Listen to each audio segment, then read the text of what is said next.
அரசியல் சதுரங்கம். உலகமெங்கும் வாழ்கின்ற தமிழ் பேசும் மக்கள் அனைவருக்கும் வணக்கம். மீண்டும் நாங்கள் எங்களுடைய புதிய நிகழ்ச்சியான அரசியல் சதுரங்கம் என்ற நிகழ்ச்சியிலே இன்று இணைந்திருக்கின்றோம். இன்றைய இந்த நிகழ்ச்சியின் விசேட விருந்தினராக கலந்து கொள்கின்றார் டிபிசியின் அரசியல் ஆய்வாளர் தோழர் தம்பா அவர்கள். வணக்கம். வணக்கம். இந்த நிகழ்ச்சியிலையும் நாங்கள் 4 விடயங்களை பற்றி உரையாட இருக்கின்றோம். இலங்கையில் நடைபெறும் முக்கிய விடயங்களில் 4 விடயங்களை எடுத்து உரையாடுவது.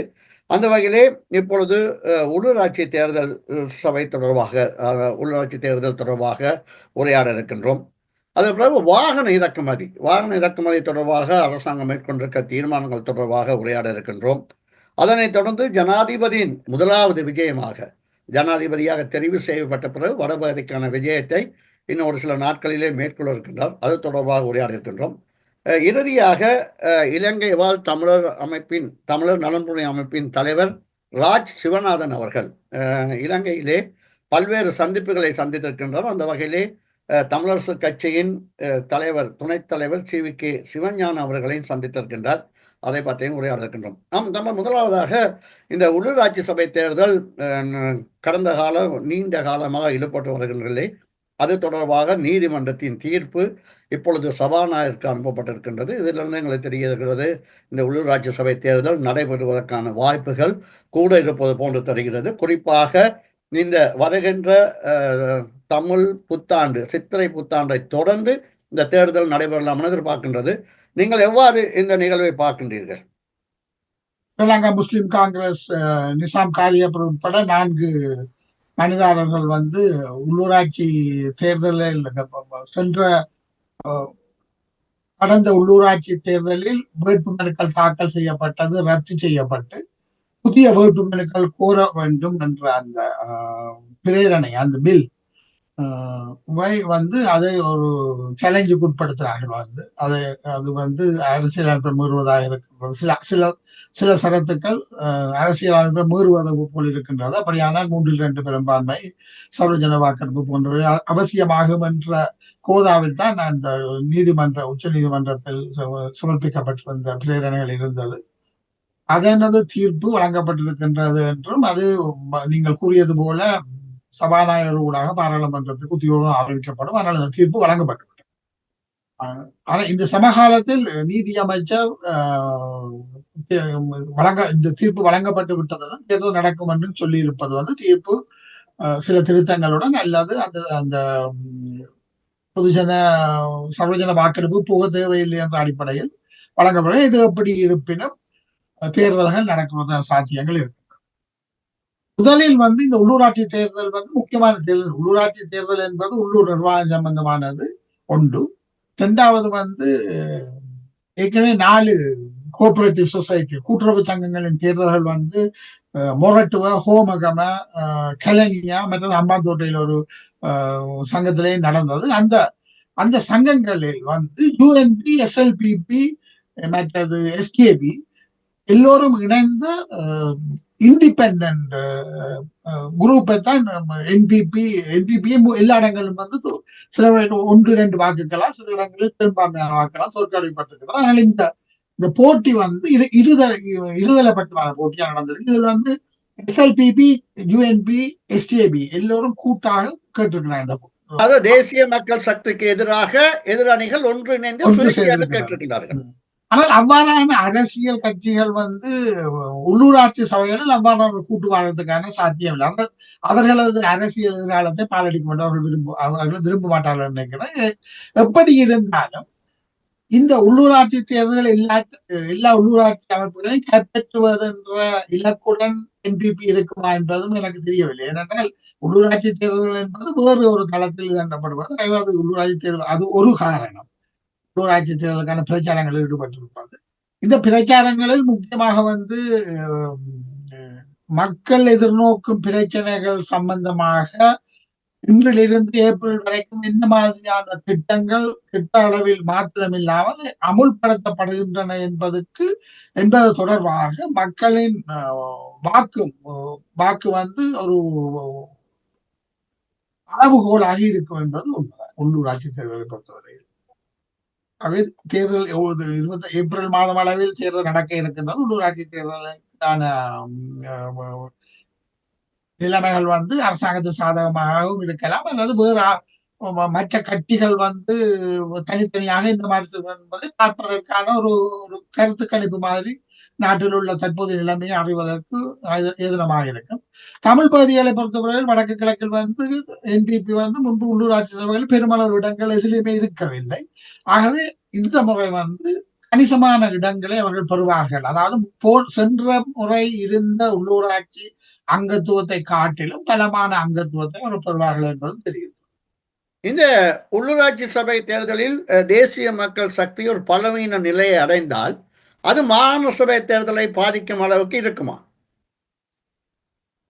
இந்த விடயங்கள் வந்து இரண்டும், இது அரசியல் தேர்தல் என்பது வந்து நாட்டில் உள்ள நிலைமைகளை பொறுத்தது. நாட்டில் உள்ள நிலைமைகளும் அந்த அரசியல் சக்திகள் இந்த மாதிரி அதை வெளியில் கொண்டு வரப்போகின்றார்கள். நிச்சயமாக உள்ளூராட்சி தேர்தல் என்பது உண்மையிலேயே ஒரு கிராம மட்ட பிரதேச சபை, நகர சபை, மாநகர சபைகளில் அதற்கு வழங்கப்பட்ட அதிகாரங்களை அமல்படுத்த தொடர்பாகவும் ஒன்று. இரண்டாவதாக அடுத்த கட்ட தலைவர்களை அடையாளம் காணுவதற்காக ஒரு தளமாகவும் தான் உள்ளூராட்சி தேர்தல் இருக்க வேண்டுமே ஒழிய அது கட்சி அரசியல் சார்ந்ததாக இருக்க முடியாது. ஆனால் பொதுவாக தேசிய மக்கள் சக்தியினது மக்கள் நலன் சார்ந்த விடயங்கள் தொடர்பான விடயங்களில் எவ்வாறு அவர்கள் காய்களை நகர்த்துகின்றார்கள் என்பது மக்கள் அதன் பிரதிபலிப்பாக எந்த தேர்தலிலும் அது பிரதிபலிக்கும் என்பது உண்மை. ஆம், அடுத்ததாக நாங்கள் இப்பொழுது அடுத்த விஷயம் சொல்லலாம். குறிப்பாக இந்த வாகன இறக்குமதி தொடர்பாக அரசாங்கம் புதிய ஒரு நிலை எடுத்திருக்கின்றது. முன்னாள் ஜனாதிபதி ரணில் விக்ரமசிங்கே இருக்கும் பொழுது வாகன சங்கங்கள் பல்வேறு சந்திப்புகளை நடத்தி வாகன இறக்குமதி செய்வதற்கான அழுத்தங்களை கொடுத்த பொழுதும் அவர்களால் செய்ய முடியவில்லை. ஏனென்றால் வாகனம் இறக்குமதி செய்யப்படும் பொழுது அந்நிய செலவாணி, குறிப்பாக டாலர் போன்ற பொருளாதாரம் வெளியே போய்விடும், அதனால் எங்களுக்கு பொருளாதாரம் கையிருப்பு தேவை என்ற நிலையில் இருந்தது. ஆனால் இப்பொழுது இந்த அரசாங்கம் ஒரு தீர்வினை எடுத்திருக்கின்றது, அதாவது இறக்குமதி செய்வதற்கு அனுமதி கொடுத்திருக்கின்றது. இதை நீங்கள் எவ்வாறு பார்க்கணும்? இப்படி ஒரு பொருளாதார சிக்கலான நிலையில் இது ஒரு ஆரோக்கியமாக நாங்கள் புரிந்து கொள்ளலாம். உண்மையிலேயே இலங்கை போன்ற நாடுகளில் வந்து வாகன உற்பத்தி செய்யப்படுவது இல்லை. ஆகவே நடைமுறையில் வாகன இறக்குமதி தடை என்பது நீண்ட காலத்துக்கு வைத்திருக்க அது நடைமுறை சாத்தியம் இல்லை. என்ற வாகனங்கள் எப்பவும் புதுப்பிக்கப்பட வேண்டும். அது பாவனை முடிந்த பின்னர் வந்து புதிய வாகனங்கள் தேவைப்படும். முக்கியமாக டூரிஸ்ட் இண்டஸ்ட்ரிக்கு வந்து, சுற்றுலாத்துறைக்கு வந்து தரமான வாகனங்கள், புதிய வாகனங்கள் சுற்றுலாத்துறை வந்து மிக வேகமாக வளர்ந்து கொண்டிருக்கின்றது. ஆக அந்த வாகனங்கள் தேவைப்படுகின்றது ஒன்று. மற்றது விவசாயிகளுக்கு தேவையான வாகனங்கள், வர்த்தகர்களுக்கு தேவையான வாகனங்கள், பொதுசன போக்குவரத்து தேவையான வாகனங்கள் புதுப்பிக்க வேண்டிய தேவை இருக்கின்றது. வாகன விற்பனையில் ஈடுபட்டிருக்கின்ற பல தொழிலாளர்களும் வந்து இதால் பாதிக்கப்பட்டிருக்கின்றார்கள். ஆகவே நீண்ட காலத்துக்கு தொடர்ச்சியாக இப்படியான விடயங்களை நீடிக்க முடியாது. ஆகவே அது ரணில் விக்ரமசிங்கா இருந்தாலும் சரி, வேறு யாராக இருந்தாலும் சரி, இந்த வாகனம் இறக்குவது ஒரு காலத்துக்கு மேல் அது தாக்கு பிடிக்காது. அது இறக்கணும் ஒன்று. அதே நேரத்தில் வந்து இவர்கள் அதில் சரியான ஒரு வரி கொள்கையை முன்பு போல அரசாங்க உத்தியோகத்தர்களுக்கு, எம்பிக்களுக்கு வகை தொகையின்றி கோடிக்கணக்கான வாகனங்களை மலிவாக எடுத்து கொடுத்த முறை இல்லாமல் வாகனங்களை இறக்கும் போது அதில் ஒரு முறையான வரி விதிப்பு கொள்கையை இறுக்கமாக கடைபிடிப்பார்களே ஆனால் நாட்டினுடைய வருமானத்தை அதிகரிப்பதற்கான சந்தர்ப்பமும் இருக்கின்றது என்பதைத்தான் டில்வின் சில்வா போன்றவர்கள் தங்களது நேர்முக இதுகளில் சொல்லி இருக்கின்றார்கள். இது ஒரு வருமான உறுதியாக முறையான கட்டுப்பாடுகளை, வரி விதிப்பு கட்டுப்பாடுகளை விதிப்பதன் மூலம் வந்து வருமானம் வந்து கூட்டப்படும் என்று சொல்லுகின்றார்கள். ஆகவே இது என்ன வித்தியாசமாக இருக்கும் என்று எதிர்பார்க்கப்படுகின்றன. நடந்த பின்புதான் தெரியும். எதிர்பார்க்கப்படுகின்றன முன்பு போல் இந்த அரசியல்வாதிகளுக்கு அல்லது தங்களுக்கு சார்ந்தவர்களுக்கு வந்து மிக மிக கூடிய பெறுமதி உள்ள வாகன பெர்மிட்டுகளை கொடுப்பது, வரி விலக்கு அளிப்பது போன்ற விவகாரங்கள் குறைவாகத்தான் நடக்கும், அல்ல இல்லாமல் இருக்கும் என்று எதிர்பார்க்கிறார்கள். அதுதான் முக்கியமாக நோக்க வேண்டிய விடயமாக இருக்கும்.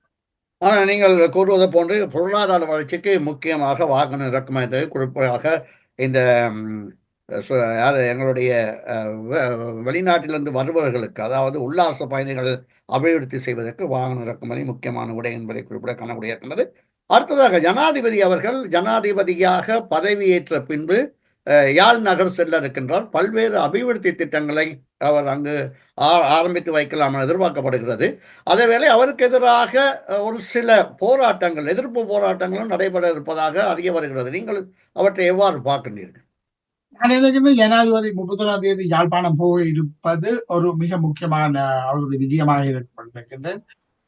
இப்பொழுது அவர் அதுக்கு முதலும் போயிருந்தார் ஆனால் இந்த விடயத்தில் தமிழ் தரப்பிலிருந்து தமிழ் கட்சிகள் என்ன மாதிரி தமிழ் தரப்பு அவருடைய எதிர்பார்ப்புகள் இருக்கின்றது அல்லது என்ன விடயங்கள் முன்னிலைப்படுத்த வேண்டும் என்ற விடயங்களில் தமிழ் கட்சிகளுக்கு ஒரு இதுவரைக்கும் தெளிவில்லாமல் இருக்கு. தமிழ் கட்சிகள் இன்று அவர்கள் மத்தியில் உள்ள அரசியல் தொடர்பான பேசுபொருளாக இருப்பது சமஷ்டியா அல்லது இந்த உள்ளூராட்சி சபை தேர்தல்களை வைத்துக் கொண்டு அதற்கான ஒரு தேர்தல் கூட்டுகளை எவ்வாறு ஏற்படுத்தலாம் என்ற அடிப்படையில் அவர்கள் அது போக்கு இருக்கின்றதை ஒழிய எந்த சின்ன விடயத்திலும் அல்ல பொதுமக்களுக்கு அது பற்றிய விளக்கம் இல்லாமல் இருக்கிறது. எந்த தமிழ் கட்சியும் குறிப்பாக அரசியல் கைதிகளை விடுதலை செய்வது என்று சொல்லுகின்ற விடயத்தில் கூட உண்மையில இந்த தமிழ் கட்சிக்கும் அரசியல் கைதிகள் எத்தனை பேர் இருக்கிறார்கள், என்ன காரணத்துக்காக இருக்கின்றார்கள், அது தொடர்பாக ஒரு புள்ளி விவரங்களுடன் அரசாங்கத்துடன் பேசுவதற்கு அல்லாட்டி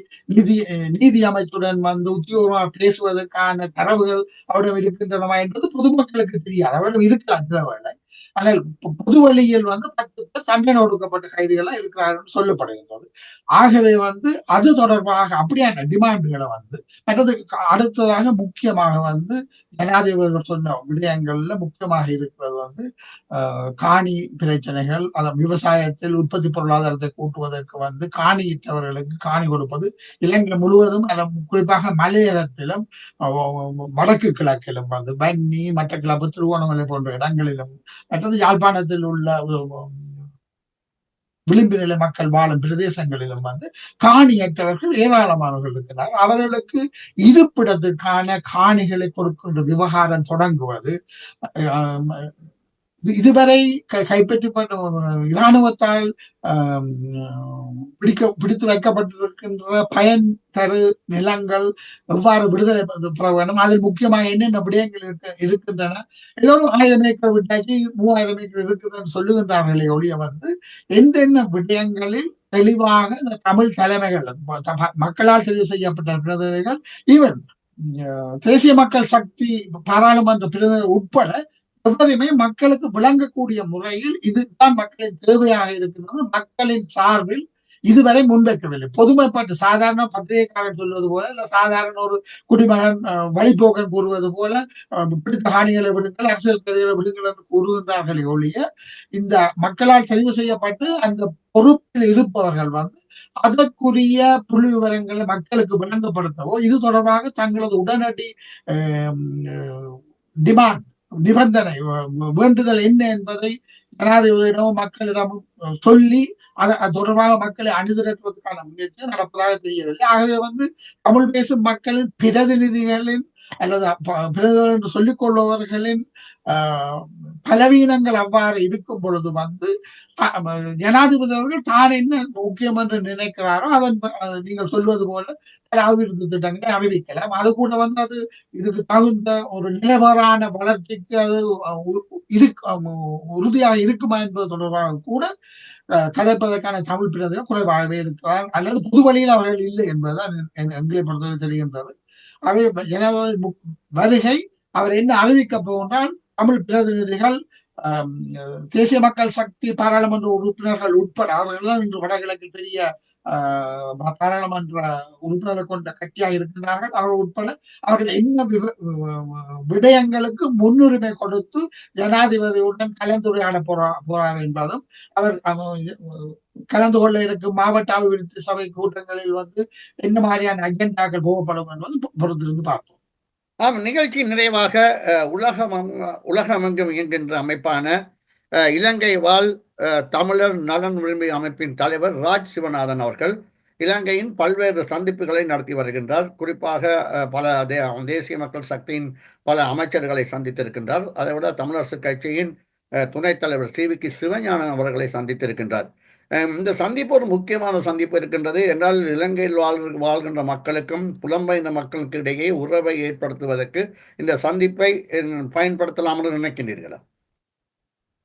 எந்த சந்திப்பும் வரவேற்கப்பட வேண்டியது. முக்கியமாக தமிழரசு கட்சி ஓரளவு ஒரு குளோஸ்டான கட்சியாக இருக்கும். புலம்பெயர் மக்கள் சார்பில் பல இயக்கங்கள் இயங்குகின்றன. அதில் இலங்கை வாழ் தமிழர் நலன்புரி அமைப்பு அண்மையில் ஒரு பல விவகாரங்களில் தங்களது கருத்துக்களை மிக உறுதியாக சொல்லி வருகின்றார்கள். முக்கியமாக அவர்களது அறிக்கையின் பிரகாரம் சிவஞானம் அவர்களிடம் புலம்பெயர் தமிழர்களின் சார்பில் ராஜ்சிவனான் அவர்கள் 13வது திருத்தம் முழுமையாக அமுல்படுத்தப்படுவது, மாகாண சபை தேர்தல்களை நடத்துவது தொடர்பாக தமிழரசு கட்சி பெரிய கட்சி என்ற வகையில் தமிழ் பகுதியில் இயங்கக்கூடிய பதிவு செய்யப்பட்ட கட்சிகள் அனைத்தையும் இணைத்து கொண்டு அது தொடர்பான விடயங்களுக்கு முன்னுரிமை கொடுக்க வேண்டும் என்பதை வலியுறுத்தி இருக்கின்றார் என்பதும் அது பற்றி தொடர்ந்து கலந்துரையாடலுக்கான ஒரு இடைவெளியை திறந்திருக்கின்றார் என்று தெரிகின்றது. அது ஒரு வரவேற்கப்பட வேண்டிய விடயம். ஏன்னா தமிழ் தேச மக்கள் மத்தியில் இன்று ஒற்றுமை என்பது மாகாண சபை தேர்தல்களை நடத்துவதன் மூலம் அதிகார பரவலாக்கலுக்கான இயக்கத்தை ஒரு புள்ளியில் ஆரம்பிப்பது ஒன்றுதான் ஒரே ஒரு வழியாக இருக்கின்றது என்பது எல்லோருக்கும் தெரியும். அரசியலுக்காக வேண்டிய வேறு விடயங்களை கதைத்தாலும் அந்த விடயம் தெரியும். அந்த விடயத்தில் சிவஞானம் அவர்கள் அதை புரிந்து கொண்டு இந்த புலம்பெயர் தமிழ் மக்கள் மத்தியில் இயங்கிக் கொண்டிருக்கின்ற பல்வேறு தரப்பினருடனும் ஒரு திறந்த மனத்துடன் கலந்துரையாடல்களை மேற்கொள்வதன் மூலம் அவ்வாறான அதிகார பரவலாக்கல் அழகையும் அதனுடைய நிர்வாகத்தையும் அதனுடைய தேவைகளையும் நிவர்த்தி செய்வதற்கு புலம்பெயர் தரப்பில் இருந்து ஒரு ஈடுபாட்டை காட்டுவதற்கும் பங்களிப்பு செய்வதற்கும் சந்தர்ப்பமாக இருக்கும். அந்த வகையில் அது ஒரு முக்கியமான வரவேற்கப்பட வேண்டிய விடயம் என்றுதான் சொல்றேன். அந்த வகையிலே நீங்கள் நிகழ்ச்சியில் கலந்து கொண்டமைக்கு நன்றி. மீண்டும் இன்னொரு நிகழ்ச்சியிலே சந்திப்போம். நன்றி, வணக்கம் உறவுகளே.